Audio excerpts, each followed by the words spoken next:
Hi, this is CA Jyoti Deshwal and I welcome you all again back to my YouTube channel or welcome if you're coming to this channel for the very first time. I hope that you all are doing great and in this class we are going to revise a very important chapter that is company audit. ये chapter CA final audit as well as CA inter audit दोनों ही levels के लिए बहुत important है. Exams में इस chapter से आप 10 नंबर तक का क्वेश्चन एक्सपेक्ट कर सकते हो. 10 नंबर मैंने आपको मिनिमम बोले हैं. एग्जाम्स में 15 से लेकर 20 नंबर तक के क्वेश्चंस भी इस चैप्टर से पूछे गए हैं एमसीक्यू प्लस डिस्क्रिप्टिव पोर्शन में मिला के. ये कॉमन क्लास होगी CA inter as well as CA final के बच्चों के लिए. मुझे इस क्लास में आपका एक थोड़ा सा सपोर्ट चाहिए है, आपकी इंगेजमेंट चाहिए है, राइट. इंगेजमेंट आप कैसे दोगे कि जो भी आपको प्रोविजंस आती हैं, जो भी आपको कोई भी सेक्शंस आता है उस सेक्शंस की कोई भी प्रोविजन आपको याद है, कम है, ज़्यादा है, सही है, गलत है, जैसे जैसे मैं उस सेक्शन को बोलती जाऊंगी आपको मेरे साथ साथ में उसको बोलना है, right. So I am starting with section number 139 that talks about the appointment of auditor. सबसे पहले एक बार ओवरव्यू ले लेते हैं सारे सेक्शंस का. जो सेक्शंस हम इस क्लास में कवर करेंगे वो हैं आपके सेक्शन नंबर 139 से लेकर सेक्शन नंबर 148 तक. 139 बात करता है अपॉइंटमेंट ऑफ ऑडिटर की. 140 में हम सीखेंगे रिमूवल और रेजिग्नेशन कैसे होगा ऑडिटर का. 141 will talk about eligibility, qualification and disqualification of auditor.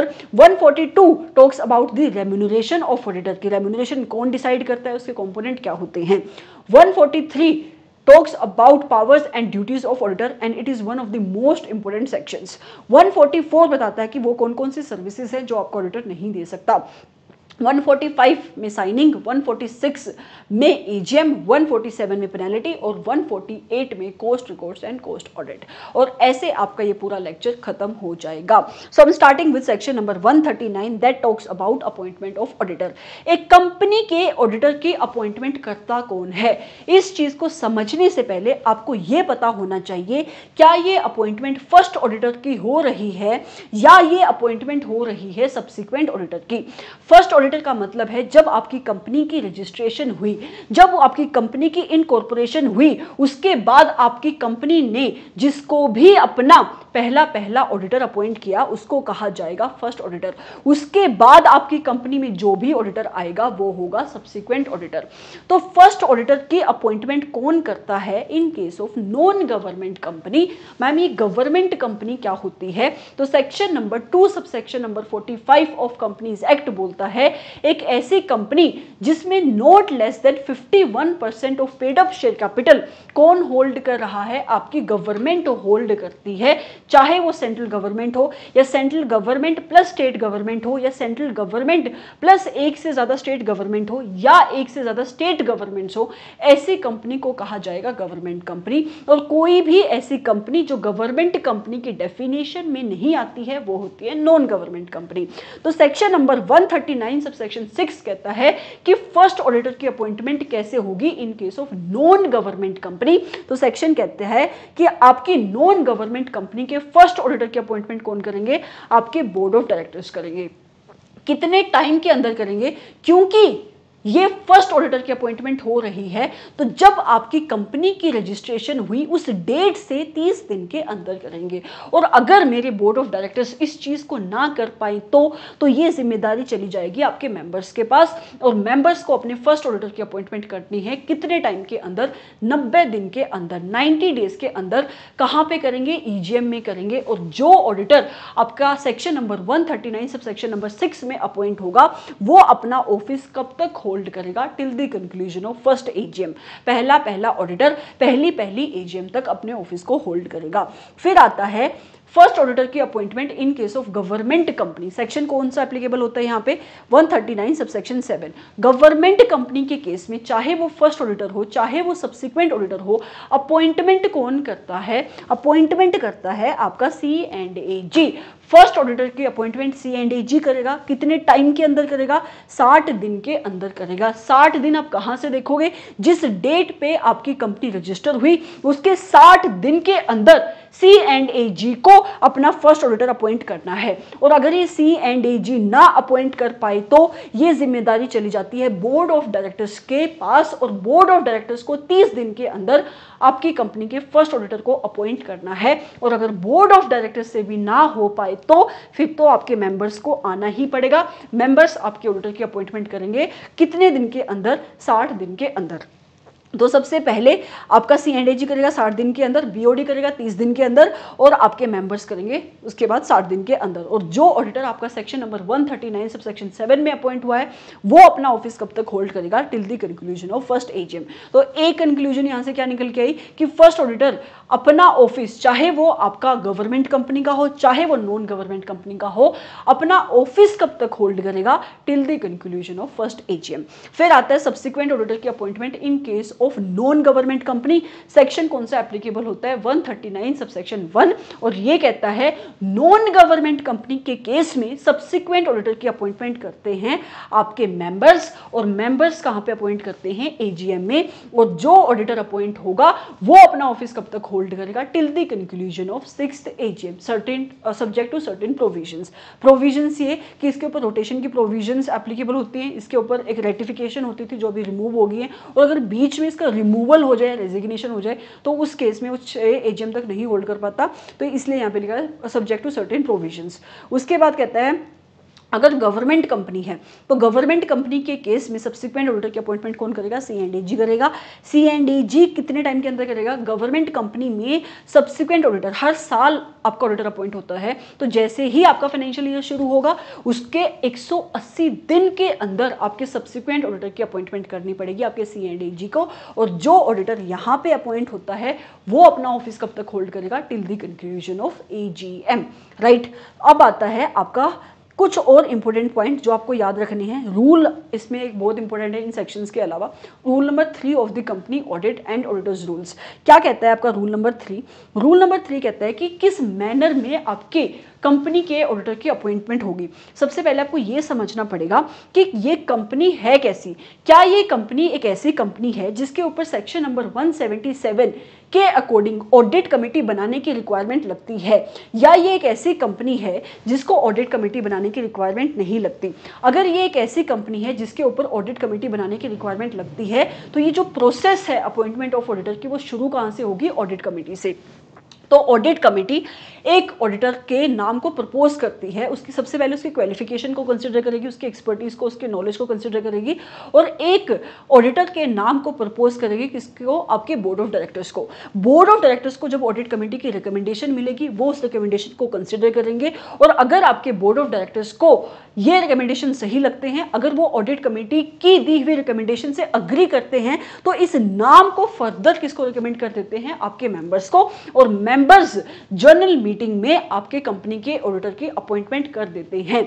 लेकिन जिस नाम की रिकमेंडेशन अगर आपकी ऑडिट कमेटी ने करी, अगर आपके बोर्ड ऑफ डायरेक्टर्स उस रिकमेंडेशन से अग्री नहीं करते हैं तो board of directors refer back कर देते हैं इस रिकमेंडेशन को ऑडिट कमेटी को, और ऑडिट कमेटी को कहते हैं कि आप रिकंसिडर करो आप अपने इस नाम को। अगर ऑडिट कमेटी रिकंसिडर कर लेती है तो ठीक है, वो एक दूसरे नाम को सजेस्ट कर देती है, लेकिन अगर ऑडिट कमेटी मना कर देती है टू रिकंसिडर, उस केस में बोर्ड ऑफ डायरेक्टर्स अपनी खुद के एक नाम को सजेस्ट करते हैं मेंबर्स को, और मेंबर्स आपके ऑडिटर की अपॉइंटमेंट कर देते हैं जनरल मीटिंग में।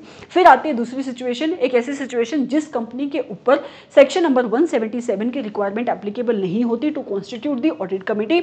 उस केस में ये अपॉइंटमेंट की प्रोसेस कौन शुरू करता है? अपॉइंटमेंट की प्रोसेस शुरू करते हैं आपके board of directors. Board of directors एक ऑडिटर का नाम प्रपोज करेंगे आपके मेंबर्स को, और मेंबर्स अगर उस चीज से अग्री करेंगे तो अपॉइंटमेंट हो जाती है जनरल मीटिंग में। यही सारी चीजें लिखी हुई हैं रूल नंबर 3 में। एक और इंपॉर्टेंट रूल है जो आपको इस सेक्शंस के साथ पढ़ना चाहिए, दैट इज रूल नंबर 4। अब ये पॉइंट क्या है कि जब आप at the time of appointment of auditor, सबसे पहले तो आप क्या लेते हो? उससे कंसेंट लेते हो रिटन फॉर्म में, राइट। और उसके साथ साथ रूल नंबर 4 में आपको एक सर्टिफिकेट लेना पड़ता है। रूल नंबर 4 में उस सर्टिफिकेट के कंटेंट दिए हुए हैं, और ये कंटेंट एग्जाम में क्वेश्चन पूछा जा सकता है सेपरेटली कि कौन कौन से कंटेंट आपका ऑडिटर इस सर्टिफिकेट में लिखकर देता है। तो 4 बातें आपका ऑडिटर इस सर्टिफिकेट में लिख के देता है, प्रपोज्ड ऑडिटर इस सर्टिफिकेट में लिख के देता है। कौन कौन सा? कि जो भी इंडिविजुअल है या फर्म है जिसको भी आप अपॉइंट करना चाहते हो आपकी कंपनी का ऑडिटर, वो एलिजिबल है अपॉइंटमेंट के लिए। पहली बात वो लिख के देगा। एलिजिबल मतलब कि जो भी एलिजिबिलिटी की बातें आपका कंपनीज एक्ट बोलता है, सेक्शन नंबर 141 बोलता है, है या जो भी चार्टर्ड अकाउंटेंट एक्ट बोलता है वो उसके अकॉर्डिंग एलिजिबल है to be appointed as the auditor of the company. दूसरा, जो भी ये प्रपोज्ड अपॉइंटमेंट है वो एज पर दी टर्म्स है। टर्म का मतलब क्या होता है कि आपके ऑडिटर के ऊपर सेक्शन नंबर 139 सबसेक्शन 2 में रोटेशन की प्रोविजंस एप्लीकेबल होती हैं। तो उस हिसाब से कोई भी इंडिविजुअल या आपकी ऑडिट फर्म बोलें तो 10 साल तक और इंडिविजुअल 5 साल तक ही किसी भी कंपनी का ऑडिटर रह सकता है। तो ये जो आपकी प्रपोज्ड अपॉइंटमेंट है वो टर्म्स के अकॉर्डिंग है। तीसरी बात वो लिख के देगा कि ये जो प्रपोज्ड अपॉइंटमेंट है वो विद इन द लिमिट है। लिमिट मतलब मैक्सिमम ऑडिट कितनी एक्सेप्ट कर सकते हो आप, सिर्फ 20 एक्सेप्ट कर सकते हो। अगर मैं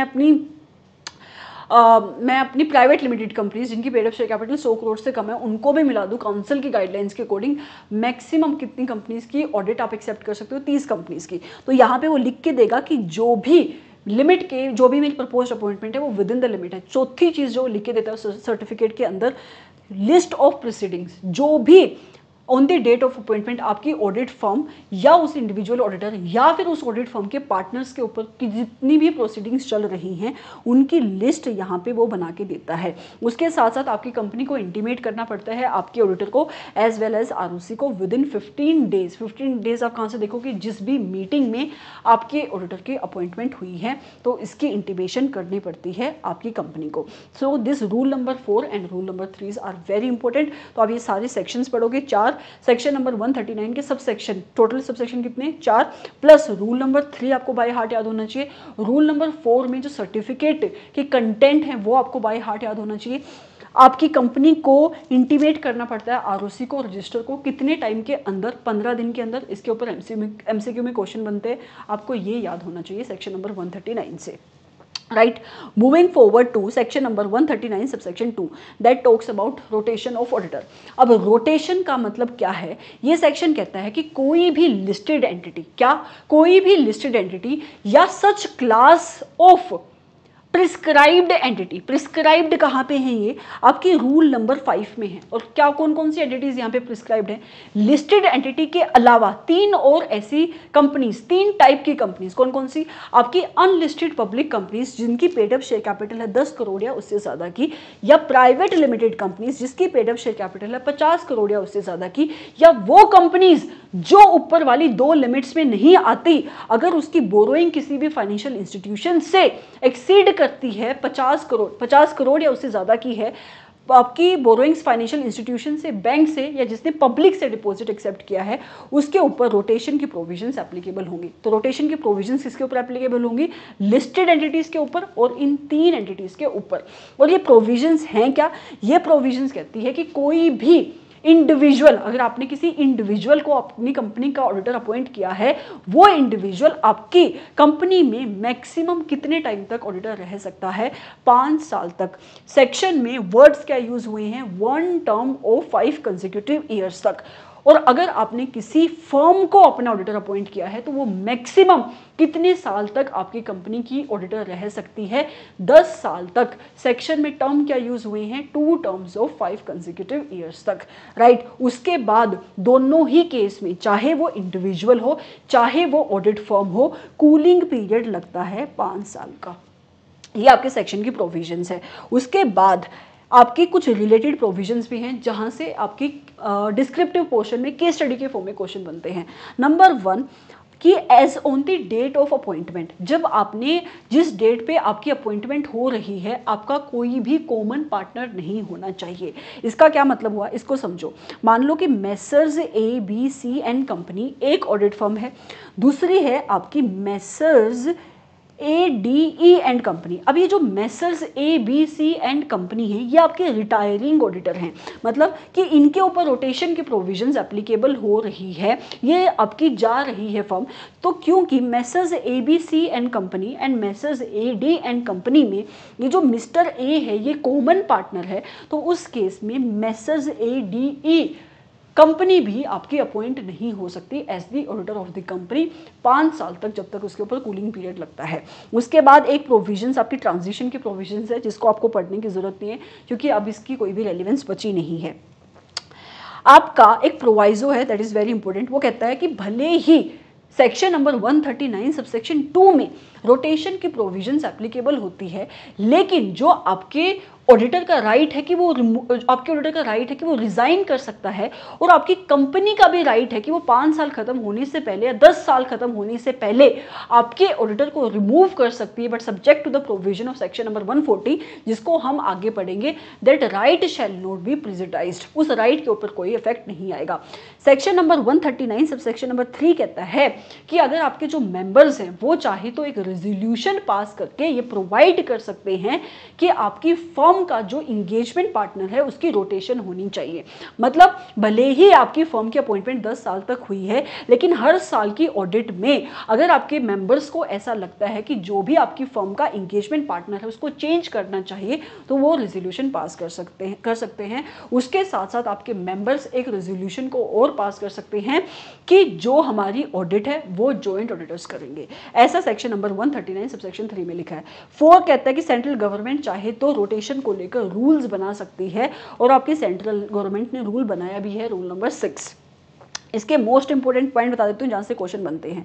सबसे पहला कि जो अगर आपकी कंपनी थी वो कंपनीज एक्ट 1956 में भी रजिस्टर्ड थी, तो आपके कंपनीज एक्ट जो पुराना एक्ट था उसमें भी आपके ऑडिटर्स के प्रोविजन है। तो जो ऑडिटर अब जितना टेन्योर वो अपने पुराने एक्ट में सर्व कर चुका है उसको भी हम कैलकुलेट करेंगे जब हम 5 साल या 10 साल देखेंगे, राइट। उसके साथ साथ जो आपका इनकमिंग ऑडिटर है और या फिर इनकमिंग ऑडिट फर्म है वो आपकी आउटगोइंग ऑडिटर और आउटगोइंग ऑडिट फर्म से रिलेटेड नहीं होना चाहिए, वो सेम नेटवर्क के अंदर नहीं होना चाहिए, वो सेम ट्रेड नेम के अंदर नहीं होने चाहिए, सेम ब्रांड नेम के अंदर नहीं होना चाहिए। अगर कोई भी तुम्हारा ब्रेक हुआ है in the service in the continuous period of 5 years, तो हम उसको क्या मानेंगे, fulfilling the requirement of rotation. इसका मतलब क्या हुआ कि मान लो तुमने पहले 1 साल तक ऑडिट करी, उसके बाद 2 साल का ब्रेक ले लिया, तो हम उसको कॉन्टिन्यूसली ही मानेंगे और आपके ऊपर रोटेशन की प्रोविजंस एप्लीकेबल हो जाएगी। और अगर कोई ऐसा पार्टनर है जो आपका ऑडिट फर्म का इंचार्ज है, और वो इंचार्ज कैसा है, जो आपकी फाइनेंशियल स्टेटमेंट को भी सर्टिफाई करता है और वो रिटायर होकर किसी दूसरी ऑडिट फर्म को ज्वाइन कर लेता है, तो जिस फर्म को उसने ज्वाइन किया है वो भी एलिजिबल नहीं होते अपॉइंटमेंट के लिए, मतलब उसके ऊपर भी कूलिंग पीरियड लगता है, राइट।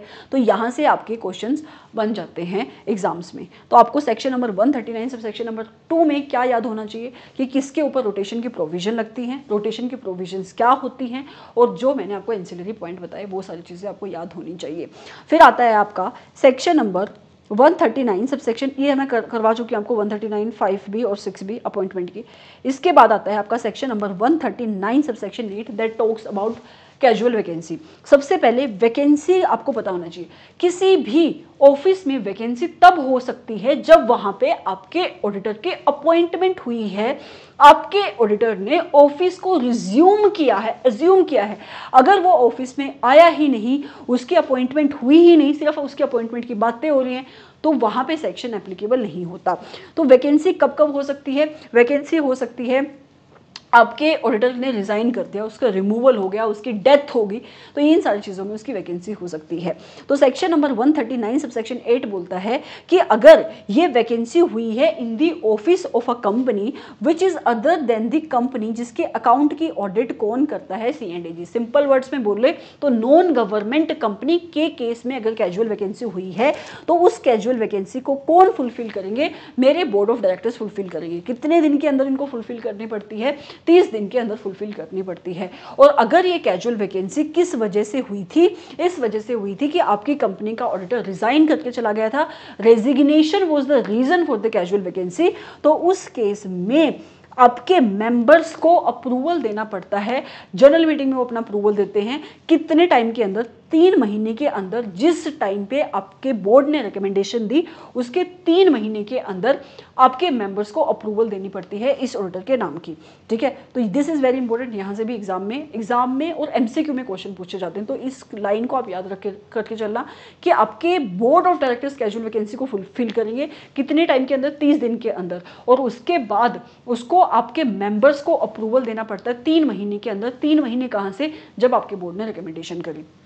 ठीक है। और अगर यही कैजुअल वैकेंसी अराइज हुई है in case of government company, तो गवर्नमेंट कंपनी में हमेशा रोल कौन प्ले करेगा, C&AG। कितने दिन के अंदर उसको फिल करनी पड़ती है, 30 दिन के अंदर उसको फिल करनी पड़ती है। और अगर C&AG ना फिल कर पाए तो फिर ये जिम्मेदारी चली जाती है बोर्ड ऑफ डायरेक्टर्स को, और बोर्ड ऑफ डायरेक्टर्स को अगले 30 दिन के अंदर इस कैजुअल वैकेंसी को फिल करना पड़ता है, राइट। फिर आती हैं आपकी other provisions in relation to the appointment of auditor. देखो सेक्शन नंबर 139 सब सेक्शन 9 क्या बात करता है कि जो आपका रिटायरिंग ऑडिटर है उसकी भी रीअपॉइंटमेंट की जा सकती है।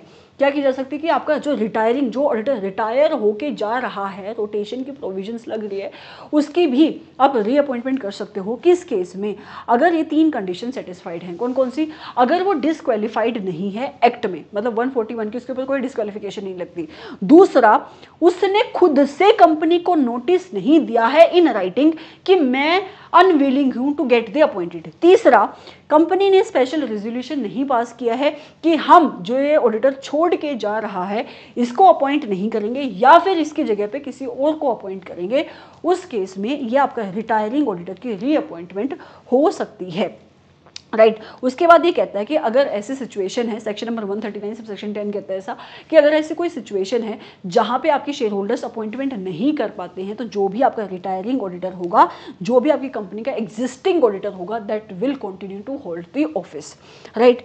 Moving forward to section number 139 sub section 11 में क्या लिखा है कि जिस कंपनी के ऊपर सेक्शन नंबर 177 के हिसाब से ऑडिट कमेटी बनाने की रिक्वायरमेंट एप्लीकेबल होती है, तो प्रोसेस कौन शुरू करेगा, ऑडिट कमेटी शुरू करेगी। यहाँ से तो कोई क्वेश्चन नहीं पूछा जाएगा, राइट। उसके बाद आता है section number 140, one of the most important section. किसके पर्सपेक्टिव से इंपोर्टेंट सेक्शन है, आपके MCQ के पर्सपेक्टिव से। It talks about removal and resignation of auditor.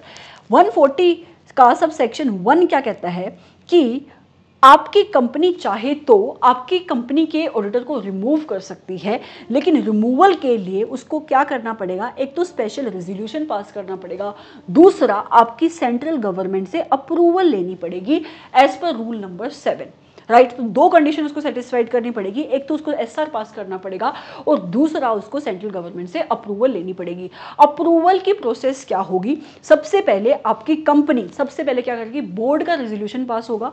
जैसे ही बोर्ड का रेजोल्यूशन पास हुआ उसके 30 दिन के अंदर वो एप्लीकेशन देते हैं सेंट्रल गवर्नमेंट को। पहले क्या होगा, बोर्ड इस चीज को अप्रूव करेंगे कि हम इस ऑडिटर को निकालना चाहते हैं। बोर्ड का रेजोल्यूशन पास हुआ, उसके 30 दिन के अंदर एप्लीकेशन जाएगी सेंट्रल गवर्नमेंट को।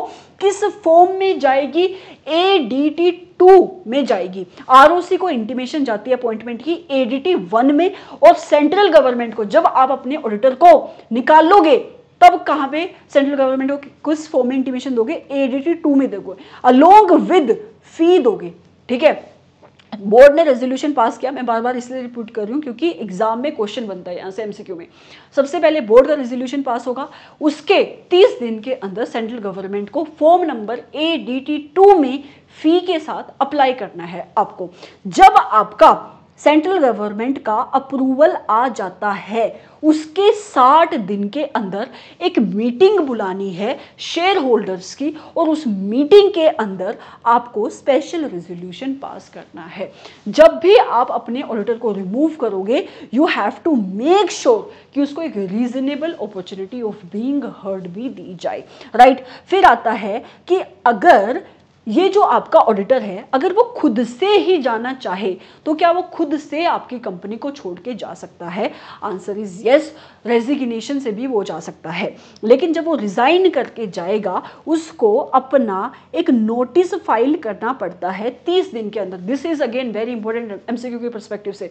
30 दिन के अंदर उसको इंटीमेट करना पड़ता है, एक स्टेटमेंट फाइल करनी पड़ती है कंपनी को एंड ROC को। किसको, कंपनी को और ROC को। किस फॉर्म में फाइल करता है, ये भी ADT 3 में फाइल करता है।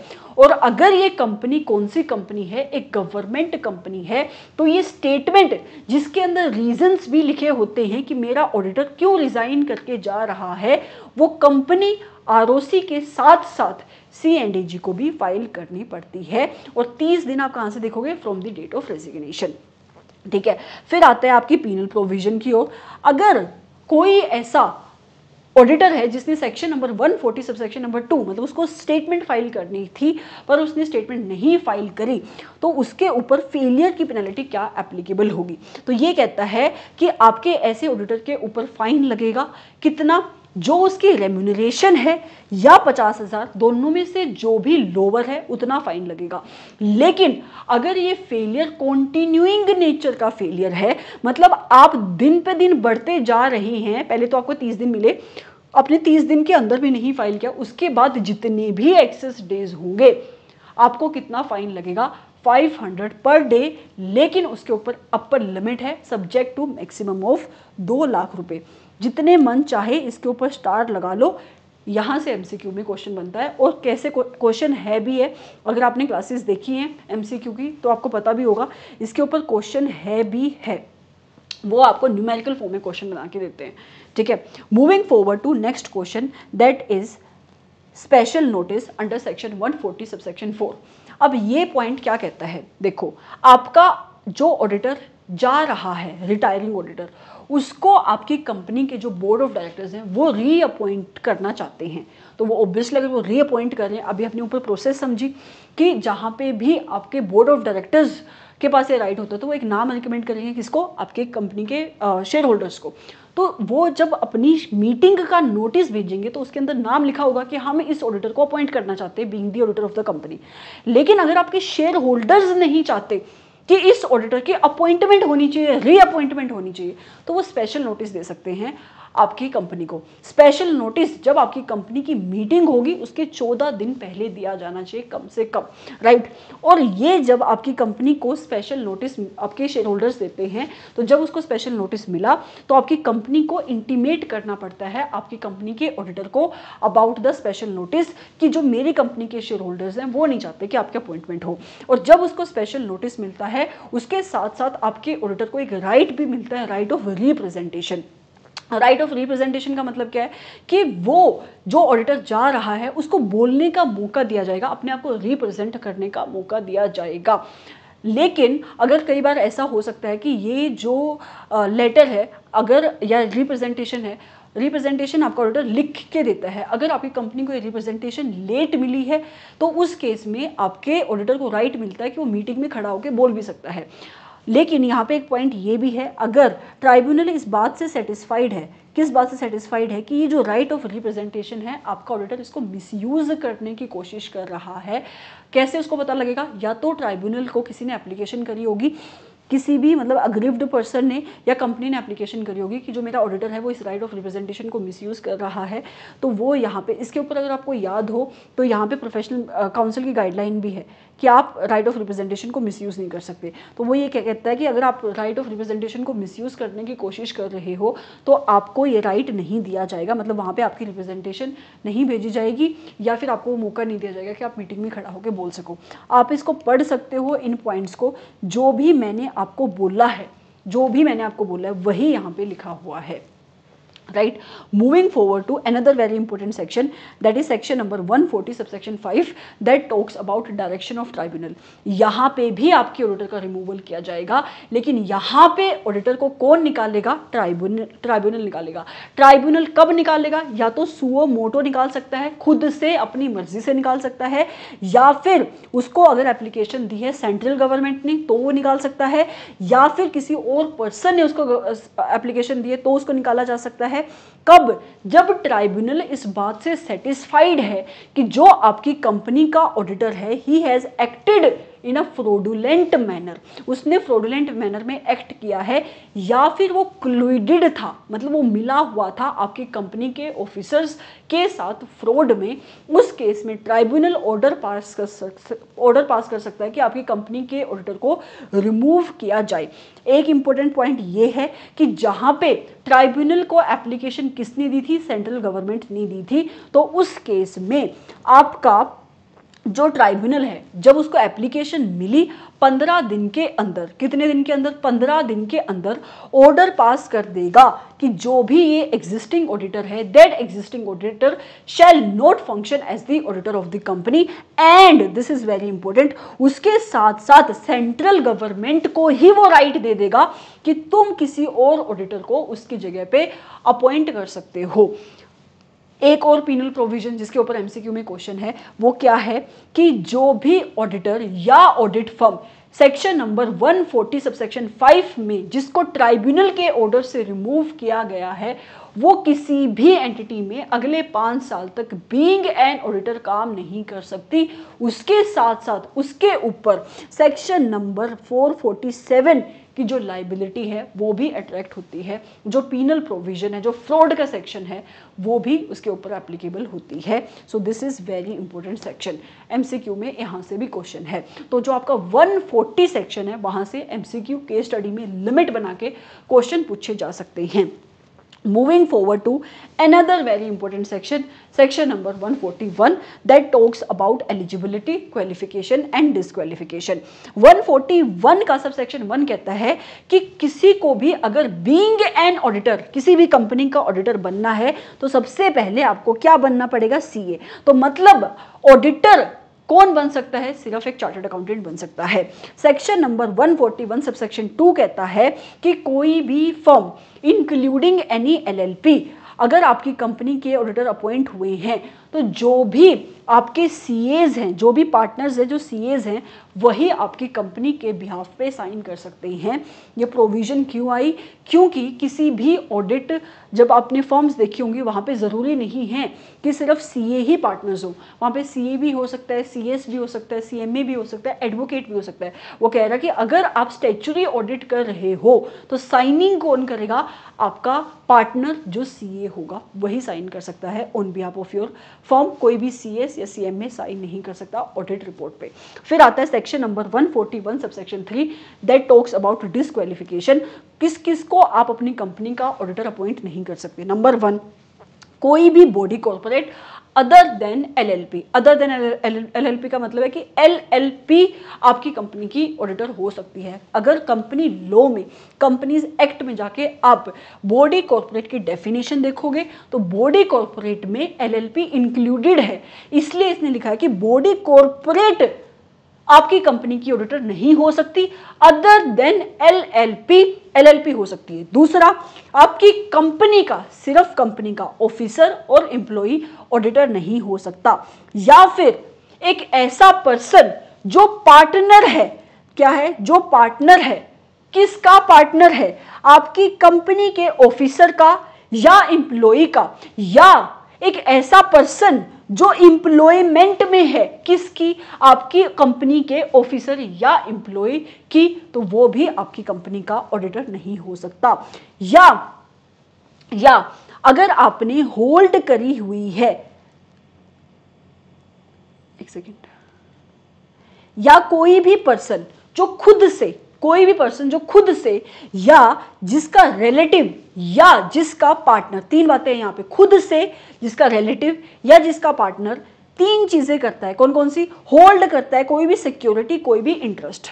कोई भी सिक्योरिटी, कोई भी इंटरेस्ट कहाँ पे होल्ड करता है? कैश में होल्ड करता है। कैश मतलब कंपनी में, उसकी एसोसिएट कंपनी में, उसकी सब्सिडरी कंपनी में, उसकी होल्डिंग कंपनी में, plus subsidiary of such holding company में। अगर कोई पर्सन खुद से, उसका रिलेटिव या फिर उसका पार्टनर होल्ड करता है कोई भी सिक्योरिटी, चाहे 1 रुपए की भी है, तो वो ऑडिटर नहीं बन सकता। लेकिन एग्जम्पशन है यहाँ पे किसको? रिलेटिव को। तुम्हारा रिलेटिव होल्ड कर सकता है सिक्योरिटी अप टू आप फेस वैल्यू, फेस वैल्यू है, मार्केट वैल्यू नहीं है, 1 लाख रुपए की। और ये लिमिट कब देखनी है? डेट ऑफ अपॉइंटमेंट को देखनी है। अगर बाद में जाकर ये सिक्योरिटी की वैल्यू तुम्हारे रिलेटिव की 1 लाख से ज्यादा एक्सीड होती है तो उसको ग्रेस पीरियड दिया जाता है 60 दिन का। मतलब अगर वो 60 दिन के अंदर इस लिमिट, इस जो उसकी लिमिट एक्सीड हुई है उसको वो विद इन लिमिट ले आए, करेक्टिव एक्शन ले ले, तो वो डिस्क्वालीफाइड नहीं होगा। फिर अगला पॉइंट क्या है कि कोई भी, या तो तुम खुद या तुम्हारा रिलेटिव या पार्टनर अगर इंडेटेड है, कंपनी से कर्जा लिया हुआ है, इंडेटेड है, किससे? कैश से, कंपनी से, एसोसिएट कंपनी से, उस कंपनी की सबसी कंपनी से, होल्डिंग कंपनी से, प्लस सबसी ऑफ सच होल्डिंग कंपनी से। और कितने अमाउंट से इंडेटेड हो? आप हो इन एक्सेस ऑफ ₹5 लाख, तो भी आप डिस्क्वालीफाइड हो। या आप, आपका रिलेटिव या आपका पार्टनर ने क्या दी हुई है, गारंटी या सिक्योरिटी प्रोवाइड करी हुई है in relation to indebtedness of any third person. किसको? कंपनी को वही कैश सेम, कंपनी को, एसोसिएट कंपनी को, उसकी सबसी कंपनी को, उसकी होल्डिंग कंपनी को, प्लस सबसी ऑफ सच होल्डिंग कंपनी को, तब भी तुम डिस्क्वालीफाइड हो, राइट। उसके बाद कहता है कि कोई भी पर्सन या फर्म जिसका डायरेक्टली या इनडायरेक्टली बिजनेस रिलेशनशिप है। किसके साथ बिजनेस रिलेशनशिप है? कैश के साथ, कंपनी के साथ, एसोसिएट कंपनी के साथ, सबसी कंपनी के साथ, होल्डिंग कंपनी के साथ, सबसी ऑफ सच होल्डिंग कंपनी के साथ। एक इंपॉर्टेंट पॉइंट जो एडिशन यहां पे ऐड हुई है, associate of such holding company के साथ, तो भी तुम डिस्क्वालीफाइड हो, राइट। या कोई भी पर्सन जो रिलेटिव है किसका? डायरेक्टर का, या कोई पर्सन जो आपकी कंपनी की एम्प्लॉयमेंट में है एज द डायरेक्टर और के एमपी, तो ऐसा पर्सन भी डिस्क्वालीफाइड होगा to become the auditor of the company. उसके साथ साथ कोई पर्सन जो फुल टाइम कहीं और काम करता है, जब तुम फुल टाइम कहीं और काम कर रहे हो तुम कैसे ऑडिट कर पाओगे? तो भी तुम डिस्क्वालीफाइड हो। या फिर as on the date of appointment, जब तुम इस ऑडिट को एक्सेप्ट कर रहे हो उस डेट पे तुम्हारे पास ऑलरेडी 20 कंपनीज की ऑडिट है, और उस 20 की लिमिट में कौन कौन सी कंपनीज इंक्लूड नहीं होती? 1% कंपनीज इंक्लूड नहीं होती, डोरमेट कंपनीज इंक्लूड नहीं होती, स्मॉल कंपनीज इंक्लूड नहीं होती, और वो प्राइवेट लिमिटेड कंपनीज जिनकी पेड अप शेयर कैपिटल है 100 करोड़ से कम, वो यहां पे इंक्लूड नहीं होती, राइट। उसके बाद कहता है कि कोई भी ऐसा पर्सन जिसको कन्विक्ट किया गया है कोर्ट ने फॉर एन ऑफेंस, ऑफेंस यहां पे कौन सा है? This is very important, moral turpitude नहीं है, ऑफेंस है फ्रॉड का, और जब तुम्हें सजा मिली अभी तक उस सजा को 10 साल नहीं गुजरे हैं, एलैप्स नहीं हुए हैं, तो तुम 10 साल तक क्या रहोगे? डिस्क्वालीफाइड होगी। या कोई भी ऐसा पर्सन जो डायरेक्टली या इनडायरेक्टली सर्विसेज देता है सेक्शन नंबर 144 की, तो भी तुम डिस्क्वालीफाइड होगे। तो इन सिचुएशन में ये लोग डिस्क्वालीफाइड होंगे to become the auditor of the company. फिर आता है कि सेक्शन नंबर 141 सब सेक्शन 4, वो कहता है कि जब तुम्हारी अपॉइंटमेंट हुई उस टाइम पे तुम्हारे ऊपर कोई भी डिस्क्वालिफिकेशन नहीं थी, लेकिन लेटर ऑन जाकर अगर सेक्शन नंबर 141 सब सेक्शन 3 की कोई भी डिस्क्वालिफिकेशन तुम्हारे ऊपर आई तो तुम्हें अपना ऑफिस वैकेट करना पड़ेगा, ऐसा लिखा है section number 141 sub section number 4 में। फिर आता है सेक्शन नंबर 142, कहता है ऑडिटर की रेम्यूनरेशन कौन डिसाइड करेगा? तो रेम्यूनरेशन डिसाइड करेंगे आपके मेंबर्स, और अगर मेंबर्स रेम्यूनरेशन नहीं डिसाइड कर रहे हैं तो वो मैनर डिसाइड कर देंगे जिस मैनर से आपकी रेम्यूनरेशन दी जाएगी। लेकिन इसकी एक एक्सेप्शन है। एक्सेप्शन क्या है? कि जहां पे अपॉइंटमेंट आपके ऑडिटर की बोर्ड ऑफ डायरेक्टर्स करते हैं तो वहां पे रेम्यूनरेशन भी कौन फिक्स करेगा? आपके बोर्ड ऑफ डायरेक्टर्स फिक्स करेंगे। रेम्यूनरेशन में इंक्लूड क्या होगा? सारे के सारे एक्सपेंसेस जो आपके ऑडिटर ने ऑडिट से रिलेटेड करे हैं। लेकिन अगर कोई ऐसा खर्चा है या कोई ऐसा एक्सपेंस है जो आपके, या कोई ऐसा पैसा है, कोई ऐसा अमाउंट है जो आपकी कंपनी ने ऑडिटर को दिया है in relation to other services जो एश्योरेंस से रिलेटेड नहीं है, ऑडिट से रिलेटेड नहीं है, वो रेम्यूनरेशन में इंक्लूड नहीं होगी। Okay, moving forward to a very important section, that is section number 143. section number 143 talks about powers duties of your auditor. क्या क्या राइट्स हैं आपके ऑडिटर के? सबसे पहले आपके ऑडिटर का राइट है right to access the books of account. आपका ऑडिटर किसी भी टाइम पे, एट ऑल द टाइम्स, किसी भी टाइम पे आपकी एंटिटी की, सिर्फ आपकी कंपनी के नहीं, आपके जो भी कंपोनेंट है, ब्रांचेस हैं, सबसी हैं, होल्डिंग कंपनी है, जिनकी कंसोलिडेशन होती है आपकी एंटिटी की फाइनेंशियल स्टेटमेंट भी, उनकी बुक्स ऑफ अकाउंट को एक्सेस कर सकता है। तो पहला राइट क्या आपके ऑडिटर के पास? Right to access. दूसरा, उसके पास राइट है to obtain the information and explanation from the officers and employees of your company. आपके ऑडिटर को अगर आपके एम्प्लॉइज से, आपके ऑफिसर से कोई भी इंफॉर्मेशन चाहिए तो वो इंफॉर्मेशन मंगवा सकता है। तीसरा राइट, जो भी जर्नल मीटिंग का नोटिस आपकी कंपनी अपने शेयर होल्डर्स को भेजती है उसका भी राइट है कि उसको वो नोटिस मिले। चौथा राइट, आपका ऑडिटर, ये राइट से ज़्यादा ड्यूटी है कि उसको रिपोर्ट देनी पड़ती है आपके मेंबर्स को, राइट। ये एक आता है right of लियन, this is very important. आपका ऑडिटर का राइट है कि जिस बुक्स ऑफ अकाउंट के ऊपर उसने ऑडिट करी, उसने काम किया, अगर आपके क्लाइंट ने फीस नहीं पे करी तो वो राइट ऑफ लियन एक्सरसाइज कर सकता है, उनकी पोजेशन ले सकता है। ऑल्दो जो आपका एथिकल स्टैंडर्ड बोर्ड है वो इसको मना करता है, राइट। और जहां पे आपका ऑडिटर राइट ऑफ लियन एक्सरसाइज करेगा तो उनको इस कंडीशन को सेटिस्फाई करना पड़ेगा। कौन कौन सा? नंबर 1, जो आप डॉक्यूमेंट रिटेन कर रहे हो वो उसी क्लाइंट से रिलेटेड होने चाहिए जो तुमसे मनी ओ करता है, जिसको तुम्हें पैसे देने हैं, राइट। उसके बाद कहता है कि डॉक्यूमेंट जब तुम क्लाइंट्स के पोजेस करोगे वो तुम्हारे पास लीगल वे से आने चाहिए, इलीगल वे से नहीं आने चाहिए। उसके साथ साथ अगर ये कंपनी क्या है, अगर ये क्लाइंट कौन है, कंपनी है, तो और अगर उस वे में उस टाइम पे कंपनी पे तुम्हें राइट ऑफ लियन एक्सरसाइज करना है तो सबसे पहले बोर्ड का रेजोल्यूशन पास करोगे। बोर्ड तो कभी रेजोल्यूशन पास करेगा ही नहीं, तो राइट ऑफ लियन बेसिकली आपका ऑडिटर कभी भी एक्सरसाइज कर नहीं पाता। उसके बाद कहता है कि आपका ऑडिटर बुक्स ऑफ अकाउंट को रिटेन कर सकता है, सिर्फ उस डॉक्यूमेंट को रिटेन कर सकता है जिसके ऊपर उसने काम किया है। उसके साथ साथ उन्हीं डॉक्यूमेंट को वो रिटेन कर सकता है जिसके रिलेशन में आपके क्लाइंट ने पैसा नहीं दिया है। तो ये 4 पॉइंट्स इंपॉर्टेंट है, राइट। तो आपके ऑडिटर का क्या क्या राइट है? Right to access the books, right to seek the information, right of lien, right to receive the notice of the meeting. फिर आता है राइट तो ठीक है, ऑडिटर्स की ड्यूटीज भी बहुत सारी हैं, जो सेक्शन नंबर 143 का जो मेन पोर्शन है that is duties of the auditor. सबसे पहले सेक्शन नंबर 143 का सब सेक्शन 1 टॉक्स अबाउट आपके ऑडिटर की duty in relation to inquire into certain matters, जिसको आप कहते हैं प्रोप्राइटी मैटर्स। तो ये आपके 6 पॉइंट हैं जो आपको बाय हार्ट याद होनी चाहिए। कौन कौन सा? आपके ऑडिटर की ड्यूटी है कि उसको इंक्वायरी करनी है 6 मैटर्स को लेकर। कितने मैटर्स को लेकर? 6 मैटर्स को लेकर। सबसे पहला मैटर क्या है? क्या आपकी कंपनी ने कोई लोन्स एंड एडवांसेस दिए हैं?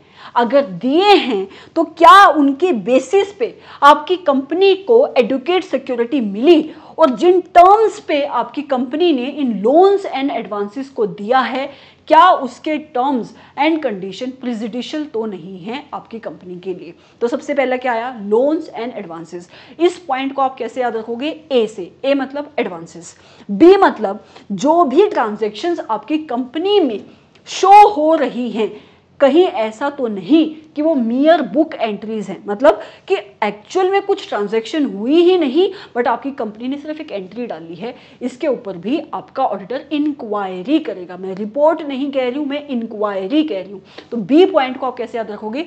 बी मतलब बुक एंट्रीज। सी मतलब थर्ड पॉइंट, जहां पे आपकी कंपनी कौन सी कंपनी है, which is not the investment company या बैंकिंग कंपनी।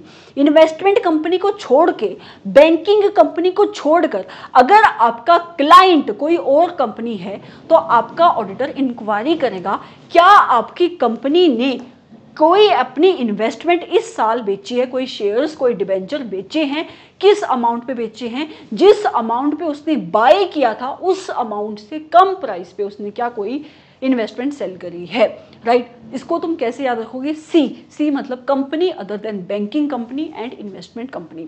फोर्थ मैटर जिसके रिलेशन में आपके ऑडिटर को इंक्वायरी करनी है कि जो आपकी कंपनी के लोन्स एंड एडवांसेस हैं उसको क्या आपकी कंपनी एज अ डिपॉजिट तो नहीं दिखा रही है। तो फोर्थ पॉइंट को डी मतलब डिपॉजिट से आप याद रखोगे। ई का मतलब क्या हुआ कि ई का मतलब एक्सपेंसेस। क्या ऐसे कोई पर्सनल एक्सपेंसेस है जिसको आपकी कंपनी रेवेन्यू एक्सपेंस, कंपनी का खर्चा बोल के बुक कर रही है। और एफ मतलब फॉर कैश, मतलब क्या आपकी कंपनी ने कैश, फॉर कैश कोई शेयर्स अलॉट करे हैं, और अगर अलॉट किए हैं क्या आपकी कंपनी को एक्चुअल में पैसा मिला या नहीं मिला। इन सारी चीज़ों को आपका ऑडिटर इंक्वायर करेगा। और अगर आपके ऑडिटर को इसकी रिपोर्टिंग कब करनी है? जब इसने इन मैटर्स को इंक्वायर किया, अगर उसको किसी भी क्वेश्चन का जवाब नेगेटिव आया तो उसको इसकी रिपोर्टिंग करनी है, ऐसा बोलता है section number 143 sub section number 1। तो A loans and advances, B book entries, C companies other than investment company, banking company, D मतलब डिपॉजिट, ई मतलब एक्सपेंसेस, एफ मतलब फोरकास्ट। ये आपको बाय हार्ट 6 पॉइंट्स याद होने चाहिए। Moving forward to section number 143 sub section 2। अब ये क्या कहता है, ये मैं बता चुकी हूँ आपको ऑलरेडी कि उसको रिपोर्ट बनानी पड़ेगी अपने मेंबर्स को, right. Moving forward to very important section 143 subsection 3। तो 143 सबसेक्शन 1, 143 में से आपको याद होना चाहिए, उससे ज़्यादा क्या होना चाहिए आपको याद, 143 सबसेक्शन 3। इसको भी, ये जो आपके पॉइंट्स हैं ये आपको बाय हार्ट याद होना चाहिए। आपके ऑडिटर को इन मैटर्स को रिपोर्ट करना पड़ता है, राइट। सबसे पहले वेदर, सबसे पहले वो लिखेगा कि जो भी उसको ऑडिट परफॉर्म करने के लिए इंफॉर्मेशन एक्सप्लेनेशन चाहिए थी, क्या उसने सारी की सारी इंफॉर्मेशन एंड एक्सप्लेनेशन ऑब्टेन कर ली है।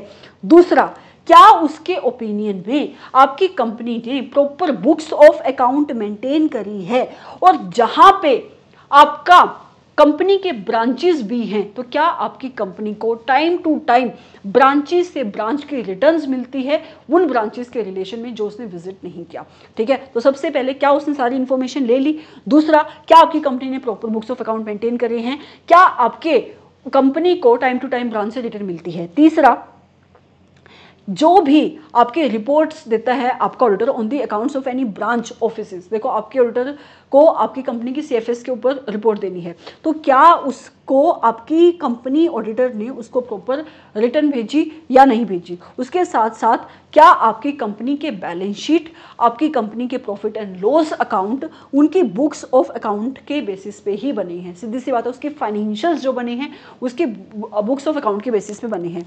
उसके साथ साथ क्या ड्यूरिंग दी ऑडिट आपकी ऑडिटर को कोई भी ऐसे फाइनेंशियल ट्रांजैक्शन मिली, कोई भी ऐसे मैटर मिले जिसको आपके ऑडिटर को लगता है कि इसका एडवर्स इफेक्ट आ रहा है मेरे फंक्शनिंग के ऊपर, और आपके ऑडिटर ने उसके ऊपर क्या ऑब्जर्वेशन दी, क्या कमेंट दिया, वो भी आपका ऑडिटर इस रिपोर्ट में डाल लेगा।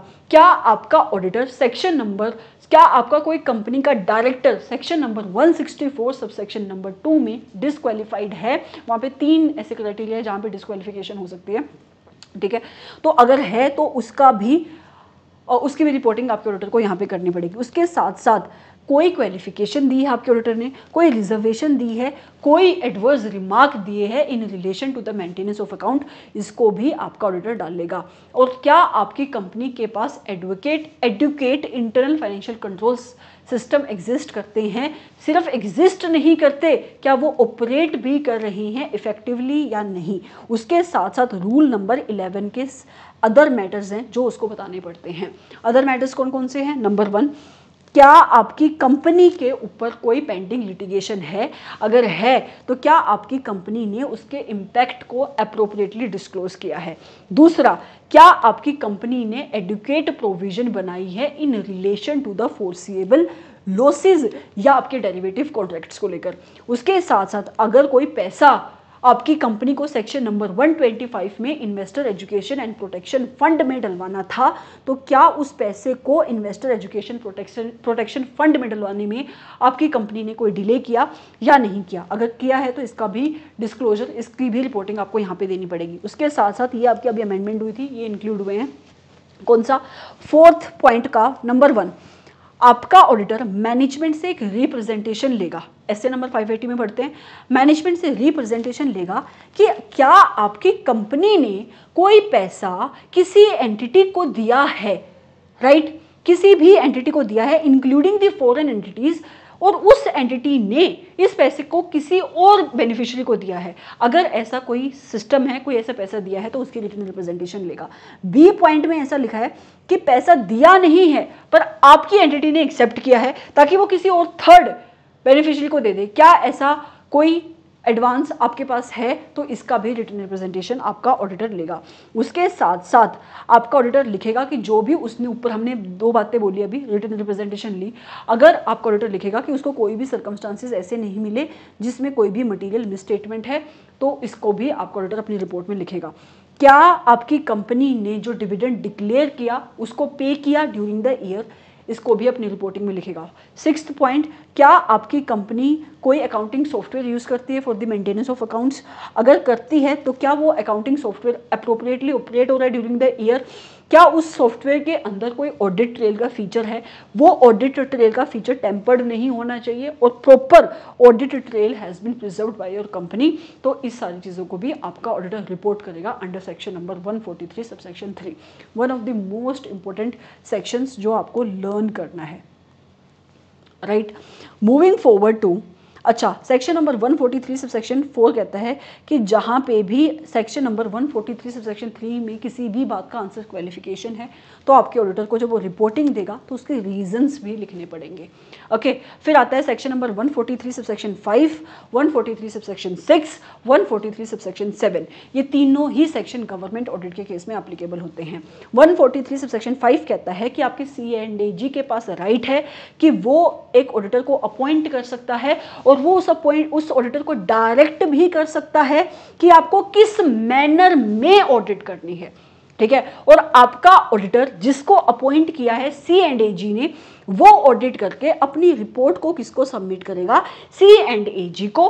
किसके साथ, रिपोर्ट के साथ साथ वो ये भी सबमिट करेगा कि अब उसके C&AG ने उसको डायरेक्शन क्या दी थी, उसने उस डायरेक्शन के ऊपर एक्शन क्या लिया और इसका इम्पैक्ट क्या पड़ रहा है आपकी फाइनेंशियल स्टेटमेंट पे। तो ये आपका ऑडिटर सबमिट करता है। Section number 143 subsection 6 talk about supplementary audit. Supplementary audit का मतलब कि जब सेक्शन नंबर 143 सबसेक्शन 5 में आपके कंपनी के ऑडिटर ने, जिसको अपॉइंट किसने किया, C&AG ने, उसने अपनी रिपोर्ट को किसको सबमिट किया, C&AG को। जब उसने रिपोर्ट को देखा, अगर उसको ऐसा लगता है कि एक और सप्लीमेंट्री ऑडिट होनी चाहिए, तो जब उसको वो रिपोर्ट मिली, कब, जब उसको वो रिपोर्ट मिली उसके 60 दिन के अंदर वो एक सप्लीमेंट्री ऑडिट कराने का ऑर्डर पास कर सकता है। Section number 143 subsection 7 talks about test audit. Test audit और सप्लीमेंट्री ऑडिट में डिफरेंस ये है, टेस्ट ऑडिट कभी भी किसी रिपोर्ट के बेसिस पे नहीं होती। ऊपर जो सप्लीमेंट्री ऑडिट है वो कब हुई, जब आपके C&AG को रिपोर्ट मिली है, राइट। लेकिन टेस्ट ऑडिट कराने का ऑर्डर आपका C&AG दे सकता है विदाउट ऑडिट ऑल्सो, राइट। और यहाँ पे ऑडिट आपकी फाइनेंशियल स्टेटमेंट्स की नहीं होती, टेस्ट ऑडिट में फाइनेंशियल स्टेटमेंट की नहीं होती बल्कि अकाउंट्स की होती है, मतलब लेजर्स की होती है। जैसे कि आपकी कैश बुक होगी, कैश का लेजर हो गया, आपका परचेज का लेजर हो गया, सेल्स का लेजर हो गया, ऐसे। और यहाँ पे रूल्स कौन से लगते हैं, आपके duty powers conditions and services act के जो रूल्स हैं, जिसको आप गवर्नमेंट ऑडिट में भी पढ़ते हो, राइट। तो ये है आपका section number 143 subsection 7।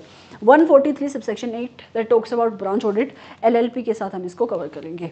Moving forward to next section that is section number 139 subsection 9। ये कहता है कि जब भी कोई भी ऑडिटर ऑडिट करेगा तो किसका कंप्लायंस करेगा, ऑडिटिंग स्टैंडर्ड का करेगा। 143 सबसेक्शन 10 कहता है कि सेंट्रल गवर्नमेंट ऑडिटिंग के स्टैंडर्ड प्रिस्क्राइब कर सकती है, एसेस प्रिस्क्राइब कर सकती है, और वो स्टैंडर्ड किसके साथ कंसल्ट करके प्रिस्क्राइब करेगी, नफरा के रूल्स भी हैं आपके सिलेबस में जो हम इस क्लास में नहीं कवर करेंगे, ओके। फिर आता है आपका बहुत ज़्यादा इंपॉर्टेंट सेक्शन, ये सेक्शन प्लस इसके साथ साथ आता है rule number 13। Rule number 13 of the company audit and auditors rules आपको याद होना चाहिए, reporting of fraud by your auditor. ये सेक्शन कहता है कि अगर आपकी कंपनी के ऑडिटर को in the course of performance of his duty as a auditor, अगर उसको कोई भी मिला नहीं है, अगर उसको रीजन टू बिलीव भी है कि कोई ऑफेंस किया है आपकी कंपनी ने, ऑफेंस कौन सा, ऑफेंस इन्वॉल्विंग फ्रॉड, जिसके अंदर इन्वॉल्व है या एक्सपेक्टेड टू इन्वॉल्व है कितना सम, 1 करोड़ या उससे ज्यादा का, ठीक है। और ये 1 करोड़ या 1 करोड़ से ज़्यादा का सम आपको इंडिविजुअली देखना है, मतलब एक ट्रांजैक्शन में इतना फ्रॉड होना चाहिए। और ये फ्रॉड किसने किया है आपकी कंपनी के ऊपर, उसके ऑफिसर्स ने, उसके एम्प्लॉयज़ ने किया है या उसको सस्पेक्ट भी है, तो इस फ्रॉड की रिपोर्टिंग किसको करेगा, वो सेंट्रल गवर्नमेंट को करेगा। कैसे करेगा, कितने टाइम में करेगा, एज में बी प्रिस्क्राइब्ड कहाँ है, rule number 13 of company audit and auditors rules, ठीक है। फिर कहता है कि अगर ये जो पैसा है, ये जो सम है, वो 1 करोड़ से नीचे का हो, तो अगर उसको ऐसा कोई फ्रॉड मिले जो 1 करोड़ से कम का है, तो उस केस में सेक्शन कहता है कि आपको रिपोर्टिंग सेंट्रल गवर्नमेंट को नहीं करनी, रिपोर्टिंग करोगे आप ऑडिट कमेटी या बोर्ड को। रिपोर्टिंग इसको करोगे ऑडिट कमेटी या बोर्ड को, और बोर्ड इसके साथ साथ इसको अपनी बोर्ड रिपोर्ट में भी डिस्क्लोज करता है, राइट। अब आता है आपका rule number 13 which is most important rule. ये कहता है कि मैंने आपको ऊपर बताया कि अगर आपके ऑडिटर को एक ऐसा फ्रॉड मिला है जिसके अंदर सम कितना मिला है, सस्पेक्टेड है, कितना सम उसमें इन्वॉल्व है, 1 करोड़ या उससे ज़्यादा, तो उसकी रिपोर्टिंग किसको करनी है, सेंट्रल गवर्नमेंट को। रूल नंबर 13 आपके ऑडिटर को मैनर बताता है, और मैनर क्या है कि जैसे ही आपके ऑडिटर को ऐसा कोई फ्रॉड मिलेगा या सस्पेक्टेड फ्रॉड होगा, तो सबसे पहले वो किसको बताएगा, आपकी ऑडिट कमेटी या बोर्ड, एज द केस में भी। कब बताएगा, जितना जल्दी हो सके उतनी जल्दी बताएगा, but not later than 2 days, maximum कितने दिन के अंदर, 2 दिन के अंदर। और उनसे ऑब्जर्वेशन मांगेगा, उनसे रिप्लाई मांगेगा, कितने दिन के अंदर, 45 डेज के अंदर। अगर 45 डेज के अंदर उनका रिप्लाई आ जाता है, तो अगले 15 दिन के अंदर, अगले 15 दिन के अंदर उनके रिप्लाई और ऑब्जर्वेशन के साथ वो इंटीमेशन भेजेगा सेंट्रल गवर्नमेंट को इस फ्रॉड के बारे में। और अगर रिप्लाई नहीं आता है तो भी वो सेंट्रल गवर्नमेंट को इंटीमेट करेगा, पर इस बात को लिख के इंटीमेट करेगा कि पहले मैंने इस फ्रॉड की इंटीमेशन ऑडिट कमेटी को दी थी, बोर्ड को दी थी, उनका रिप्लाई मांगा था और मुझे रिप्लाई नहीं आया था। आपका ऑडिटर आपकी इसको रिपोर्टिंग सेंट्रल गवर्नमेंट को किसको करेगा, ये करेगा आपकी secretary ministry of corporate affairs को। कैसे करेगा, सील्ड कवर से करेगा, registered post with acknowledgement due से जाएगा, या स्पीड पोस्ट से। उसके साथ साथ जब वो भेज देगा इस लेटर को, एक ईमेल भेजेगा, follow up email is also required to be send. Report जो जाएगी वो आपकी कंपनी, जो आपकी फर्म है, उसके लेटर हेड पे जाएगी, आपके ऑडिटर के लेटर हेड पे जाएगी। उसके साथ साथ उसकी फर्म का पोस्टल एड्रेस लिखा होगा, उसका ईमेल एड्रेस होगा, उसका फ़ोन नंबर होगा, उसका मेंबरशिप नंबर भी लिखा होगा। रिपोर्ट जो होगी वो आपका ADT 4 एक फॉर्मेट प्रिस्क्राइब्ड है, उस फॉर्म में जाएगी। तो फ्रॉड की रिपोर्ट कौन से फॉर्म में जाएगी, फ्रॉड 4 ADT 4 में जाएगी, ठीक है। और ये मैं बता चुकी हूँ कि अगर फ्रॉड 1 करोड़ से कम का है तो रिपोर्टिंग किसको होती है, ऑडिट कमेटी या बोर्ड को होती है। आपका ऑडिटर जब ऑडिट कमेटी या बोर्ड को इस फ्रॉड को रिपोर्ट करता है तो बताता है कि नेचर क्या था इस फ्रॉड का, अप्रोक्सीमेट अमाउंट कितना इन्वॉल्व है फ्रॉड में, पार्टीज कौन सी इन्वॉल्व हैं इस फ्रॉड में, ये बताएगा। और आपकी ऑडिट कमेटी या बोर्ड इसको अपनी बोर्ड रिपोर्ट में भी इंक्लूड करते हैं। Section number 143 sub section number 12 की और ये प्लस रूल नंबर 13 का ये जो भी मैनर है, ये प्रोविजंस मुतैत्तिज़ मुतेंडिज मतलब इन द एग्जैक्ट मैनर किसके ऊपर एप्लीकेबल होती हैं, कोस्ट ऑडिट, जिसको हम अभी पढ़ेंगे सेक्शन नंबर 148 में, प्लस 204 में जो आपकी सेक्रेटरियल ऑडिट होती है वहाँ पे एप्लीकेबल होती हैं। Moving forward to next section, that is section number 145। ये सेक्शन क्या कहता है कि वो कौन कौन सी सर्विसेज हैं जो आपकी कंपनी का ऑडिटर नहीं दे सकता। ये भी लर्न करने का ही सेक्शन है, आपको याद करना है, ठीक है। तो ये कहता है कि ये सर्विसेज, सबसे पहले तो आपका ऑडिटर सर्विसेज दे कौन सा सकता है, वही सर्विसेज आपका ऑडिटर दे सकता है जो अप्रूव की है किसने, आपकी कंपनी के बोर्ड ऑफ डायरेक्टर्स ने या उसकी ऑडिट कमेटी ने। लेकिन ये जो लिस्ट है नीचे, ये सर्विसेज आपका ऑडिटर नहीं दे सकता, किसको, कंपनी को, उसकी होल्डिंग कंपनी को और उसकी सब्सिडरी कंपनी को। कंपनी को, होल्डिंग कंपनी को और उसकी सब्सिडरी कंपनी को डायरेक्टली नहीं दे सकता, इनडायरेक्टली नहीं दे सकता। कौन कौन सी, नंबर 1 अकाउंट और बुक कीपिंग सर्विसेज, अकाउंट बनाने का काम भी तुम करोगे, ऑडिट भी तुम करोगे, कैसे हो सकता है ये। दूसरा इंटरनल ऑडिट, जहां तुम स्टैच्यूटरी ऑडिट करते हो वहां तुम इंटरनल ऑडिट नहीं कर सकते। उस एंटिटी में फाइनेंशियल इंफॉर्मेशन सिस्टम को डिजाइन करना, इंप्लीमेंटेशन करना, फॉर एग्जांपल सैप लगवाना, वो तुम नहीं कर सकते। एक्चुअलियल की सर्विसेज तुम नहीं दे सकते, इन्वेस्टमेंट बैंकिंग की सर्विस नहीं दे सकते, इन्वेस्टमेंट एडवाइजरी की सर्विस नहीं दे सकते। Outsourced financial services, this is also not allowed to be given, management services नहीं दे सकते, या फिर कोई और सर्विसेज जो गवर्नमेंट प्रिस्क्राइब करती है, जो अभी तक नहीं की है, फ्यूचर में करती है, तो वो सर्विसेज भी तुम नहीं दे पाओगे, सिर्फ सेक्शन ने पावर दे दी यहाँ पे। तो ये था आपका सेक्शन नंबर 144। 145 कहता है कि आपके ऑडिटर को रिपोर्ट साइन करनी पड़ेगी, जो भी उसने अपनी फाइनेंशियल स्टेटमेंट ऑडिट करी है उसके रिलेशन में। तो इसको आप पढ़ सकते हो, इतना इंपॉर्टेंट सेक्शन नहीं है। 146 सेक्शन से भी अगर क्वेश्चन पूछा जाएगा तो कहाँ पे क्वेश्चन पूछा जाएगा एमसीक्यू में। कहता है कि जो भी नोटिसेस होंगे या कोई भी और कम्युनिकेशन जो आपकी कंपनी अपनी शेयर होल्डर्स को भेजेगी उसको तुम ऑडिटर को भी भेजोगे, और आपके ऑडिटर को मीटिंग को अटेंड करना पड़ेगा। उसकी चॉइस नहीं है, एमसीक्यू में क्वेश्चन है, उसकी चॉइस नहीं है, उसकी रिस्पॉन्सिबिलिटी है, सेक्शन ने ऑब्लिगेशन लगाई है।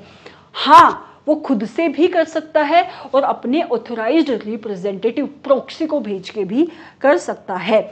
उसको राइट है कि उस मीटिंग में खड़ा होकर वो बोल सके, उसे सुना जाएगा, he has the right to be heard. लेकिन किन मैटर्स पे? उन मैटर्स पे which concerned him as the auditor. जो ऑडिटर से रिलेटेड है उस मैटर्स पे वो बोल सकता है, लेकिन आपके ऑडिटर के पास राइट टू वोट नहीं होता है। Right, moving forward to section number 147, इसको तुम सेल्फ कर सकते हो, पेनल्टी का सेक्शन है। Right, I am moving forward to section number 148 जो बात करता है कॉस्ट ऑडिट की। सेक्शन नंबर 148 सब सेक्शन 1 कहता है कि आपकी सेंट्रल गवर्नमेंट चाहे तो ऑर्डर से, हम इसमें रूल्स पढ़ेंगे, rule number 3 and rule number 4, जहाँ पे सेंट्रल गवर्नमेंट ने प्रिस्क्राइब किया है। रूल नंबर 3 में उसने बताया है कि इन क्लास और क्लासेस के ऊपर कॉस्ट रिकॉर्ड मेंटेन करने की रिस्पॉन्सिबिलिटी लगती है। मतलब कंपनी अपना प्रॉफिट एंड लॉस अकाउंट बनाएगी, कंपनी अपनी बैलेंस शीट भी बनाएगी, लेकिन उसके साथ साथ जिनके ऊपर जो प्रिस्क्राइब्ड कंपनीज है रूल नंबर 3 में, जो उस लिमिट के अंदर आती हैं, उनको अपनी फाइनेंशियल स्टेटमेंट्स के साथ साथ, अपने प्रॉफिट एंड लॉस अकाउंट के साथ साथ, अपनी बैलेंस शीट के साथ साथ कॉस्ट रिकॉर्ड भी मेंटेन करने पड़ेंगे। राइट, तो कहता है कि सेंट्रल गवर्नमेंट चाहे तो in relation to such class और classes of the company prescribe कर सकती है कि उसको अपने कॉस्ट रिकॉर्ड मेंटेन करने हैं। राइट, ये 148 सबसेक्शन 1 ने सिर्फ पावर दी है। उसके बाद रूल नंबर 3 बताता है कि कौन कौन सी वो कंपनीज हैं जिसको कॉस्ट रिकॉर्ड मेंटेन करने पड़ेंगे। तो ये कहता है कि कोई भी क्लासेस ऑफ कंपनी जो production of goods and services में इन्वॉल्व है, मतलब जो सामान बनाती है, सर्विसेज देती है, जिसकी ओवरऑल टर्नओवर अपने सारे प्रोडक्ट और सर्विसेज को मिलाकर 35 करोड़ या उससे ज़्यादा की है, इमीडिएटली प्रीसीडिंग फाइनेंशियल ईयर में उस कंपनी को कॉस्ट रिकॉर्ड मेंटेन करने पड़ेंगे, और जो फॉरेन कंपनीज है वो भी यहाँ पे इंक्लूड होगी। राइट, तो लिमिट क्या है यहाँ से निकल के? किसी भी कंपनी की overall turnover from all the goods and services. All का मतलब यहाँ पे है चाहे रेगुलेटेड हैं चाहे नॉन रेगुलेटेड कैटेगरी के हैं, कहीं के भी गुड्स एंड सर्विसेज वो बनाती है, कॉस्ट रिकॉर्ड उसको मेंटेन करने पड़ेंगे अगर उसकी टर्नओवर एक्सीड करती है 35 करोड़ या उससे ज़्यादा से। और जो आपकी फॉरेन कंपनीज हैं which is defined under section 2 subsection 42 of the companies act, उसके ऊपर भी इस सेक्शन के प्रोविजंस एप्लीकेबल होंगी। फिर आता है कि कॉस्ट रिकॉर्ड कैसे मेंटेन करने हैं, इसको तुम पढ़ सकते हो, ऐसा कोई इंपॉर्टेंट नहीं है। राइट, फिर आता है कॉस्ट ऑडिट की रिक्वायरमेंट कि कॉस्ट ऑडिट किसको करानी। कॉस्ट रिकॉर्ड मेंटेन करना अलग चीज़ है, कॉस्ट ऑडिट कराना अलग चीज़ है। कॉस्ट रिकॉर्ड मेंटेन करना इज लाइक कि आपको उस एंटिटी की मटेरियल कितने हैं, वहाँ पे आपके ओवरहेड का खर्चा कितना है, वो स्टेटमेंट्स आप बनाते हो जो अपनी कॉस्टिंग के सब्जेक्ट में, वो मेंटेन करते हैं। कॉस्ट ऑडिट किन कंपनीज के ऊपर एप्लीकेबल होगा ये बताता है रूल नंबर 4। और रूल नंबर 4 कहता है कि जो कंपनीज आपके रेगुलेटेड सेक्टर्स में इन्वॉल्व हैं, जैसे आर्म, एम्यूनिशन, स्टील, ये सारी, शुगर, राइट, फार्मास्यूटिकल, तो ये जो रेगुलेटेड सेक्टर्स में इन्वॉल्व हैं उनको अपनी कॉस्ट रिकॉर्ड को, अब ये तो कॉमन सेंस की बात है ना कि जो कंपनी कॉस्ट ऑडिट की रिक्वायरमेंट जिस कंपनी के ऊपर लगेगी, तो कॉस्ट ऑडिट किसकी कराओगे? कॉस्ट रिकॉर्ड्स की। तो ये कह रहा है कि जो भी कंपनी रेगुलेटेड सेक्टर में इन्वॉल्व है उसको अपने कॉस्ट रिकॉर्ड्स की ऑडिट करानी पड़ेगी। कब? अगर उसकी एनुअल टर्नओवर अपने सारे from all the products and services immediately preceding financial year में कितनी है? 50 करोड़ या उससे ज़्यादा की। एंड दिस इज एंड उसके साथ साथ किसी एक इंडिविजुअल प्रोडक्ट या सर्विस से उसकी जो टर्नओवर है वो कितनी है? 25 करोड़ या उससे ज़्यादा की, तो उस केस में उसको अपनी ऑडिट करानी पड़ेगी। और अगर यही जो कंपनी है वो उसकी नॉन रेगुलेटेड सेक्टर है तो ये लिमिट बढ़ के क्या हो जाती है? 100 करोड़ या उससे ज़्यादा, और इंडिविजुअल प्रोडक्ट की लिमिट हो जाती है 35 करोड़ या उससे ज़्यादा की। तो इसके ऊपर कॉस्ट ऑडिट की रिक्वायरमेंट एप्लीकेबल होगी। फिर आता है क्वेश्चन, कॉस्ट ऑडिटर कौन होगा? कॉस्ट ऑडिटर आपका कॉस्ट अकाउंटेंट हो सकता है। क्या जो ऑडिटर हमने सेक्शन नंबर 139 में जिसको हमने अपनी कंपनी का स्टैट्यूटरी ऑडिटर बनाया, क्या वो आपका कॉस्ट ऑडिटर हो सकता है? Answer is big no, right. Cost auditor की अपॉइंटमेंट कौन करेगा? कॉस्ट ऑडिटर की अपॉइंटमेंट करेंगे आपके बोर्ड ऑफ डायरेक्टर्स। रेम्यूनरेशन कैसे दी जाएगी? जैसे भी डिटरमाइन किया जाएगा by your board of directors, right.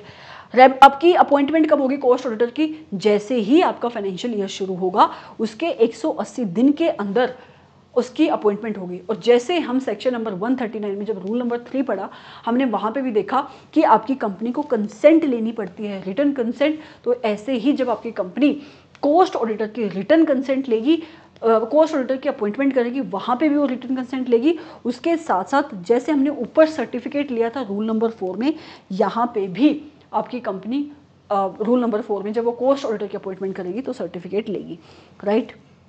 उसके बाद कहता है कि जब भी आपकी कंपनी कॉस्ट ऑडिटर को अपॉइंट करेगी, ये आपके पॉइंट्स आप पढ़ सकते हो, यहाँ से एमसीक्यू बनेगा। जो पॉइंट्स अभी मैं हिंदी में बोल रही हूँ, इससे ज़्यादा कुछ नहीं बन सकता, राइट।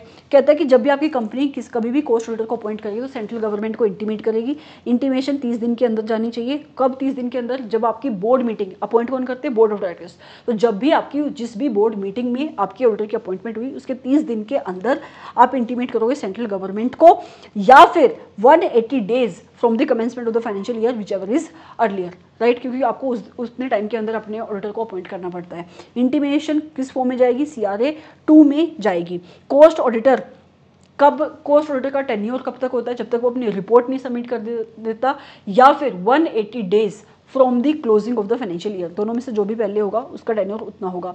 क्या आपके कॉस्ट ऑडिटर को रिमूव किया जा सकता है? यस, उसको रिमूव किया जा सकता है। एक अपॉर्चुनिटी ऑफ बीइंग हर्ड उसको देनी पड़ेगी, और अगर उसका रिमूवल हुआ है तो उसकी इंटीमेशन भी सेंट्रल गवर्नमेंट को जाती है, फॉर्म नंबर CRA 2 में जाती है, राइट। और हाँ, वो किसी भी टाइम रिजाइन भी कर सकता है।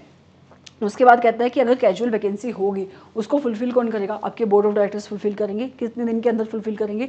30 दिन के अंदर फुलफिल करेंगे। कैजुअल वैकेंसी हुई है, इसकी इंटीमेशन भी आपको सेंट्रल गवर्नमेंट को देनी पड़ेगी। फॉर्म नंबर CRA 2 में दोगे और विद इन 30 डेज दोगे। फिर आता है रेम्यूनरेशन कौन देगा? आपके कॉस्ट ऑडिटर की। तो अगर ऑडिट कमेटी बनाने की रिक्वायरमेंट लगती है तो ऑडिट कमेटी सजेशन देती है, रिकमेंडेशन देती है रेम्यूनरेशन को लेकर, और जहाँ पे नहीं लगती है तो वहाँ पे कौन देगा? आपके बोर्ड ऑफ डायरेक्टर्स रेम्यूनरेशन के सजेशन देते हैं। जो भी qualification, disqualification, right, duties, obligation ऊपर स्टैट्यूटरी ऑडिटर के ऊपर लगते हैं वो सारे के सारे कॉस्ट ऑडिटर के ऊपर भी एप्लीकेबल होंगे। आपका कॉस्ट ऑडिटर अपनी ऑडिट रिपोर्ट किसको देगा? आपके बोर्ड ऑफ डायरेक्टर्स को सबमिट करेगा, ठीक है। और बोर्ड ऑफ डायरेक्टर्स अपनी इस रिपोर्ट की कितने टाइम के अंदर उसको सबमिट करनी पड़ेगी? मैक्सिमम टाइम है ये, जैसे ही आपका फाइनेंशियल ईयर क्लोज होता है उसके 180 दिन के अंदर उसको बोर्ड ऑफ डायरेक्टर्स को सबमिट करनी पड़ती है। किस फॉर्म में देता है? फॉर्म नंबर CRA 3 में देता है। बोर्ड ऑफ डायरेक्टर्स को जैसे रिपोर्ट मिलती है उसके अगले 20 दिन के अंदर आपके बोर्ड ऑफ डायरेक्टर्स इस रिपोर्ट को सबमिट करते हैं सेंट्रल गवर्नमेंट को। किस फॉर्म में देते हैं? CRA फॉर्म में देते हैं। अगर सेंट्रल गवर्नमेंट को लगता है कि उसको कोई और एक्सप्लेनेशन चाहिए, कोई और इन्फॉर्मेशन चाहिए आपके ऑडिटर से, तो वो इन्फॉर्मेशन, वो एक्सप्लेनेशन भी मांग सकती है। हमने ये पॉइंट ऊपर भी देखा कि सेक्शन नंबर 143 सबसेक्शन 12 में जो भी रिपोर्टिंग ऑफ फ्रॉड की रिस्पॉन्सिबिलिटी है ऑन योर ऑडिटर, वो मुतअद्दिद आपके कॉस्ट ऑडिटर के ऊपर एप्लीकेबल हो जाएगी। एक ये बहुत इंपॉर्टेंट है जहाँ से MCQ में क्वेश्चन पूछा जा सकता है कि कॉस्ट ऑडिट किस किस केसेस में एप्लीकेबल नहीं होती। वो कहता है कि जहाँ पे अगर कोई ऐसी एंटिटी है जिसका रेवेन्यू फ्रॉम एक्सपोर्ट एक्सीड करता है 75% ऑफ इट्स टोटल रेवेन्यू, या कोई ऐसी एंटिटी है जो स्पेशल इकोनॉमिक जोन पे ऑपरेट कर रही है, या कोई ऐसी एंटिटी है जो कैप्टिव कंजम्पशन, ये ग्रीन से ब्लैक तो नहीं हो रहा ना? नहीं,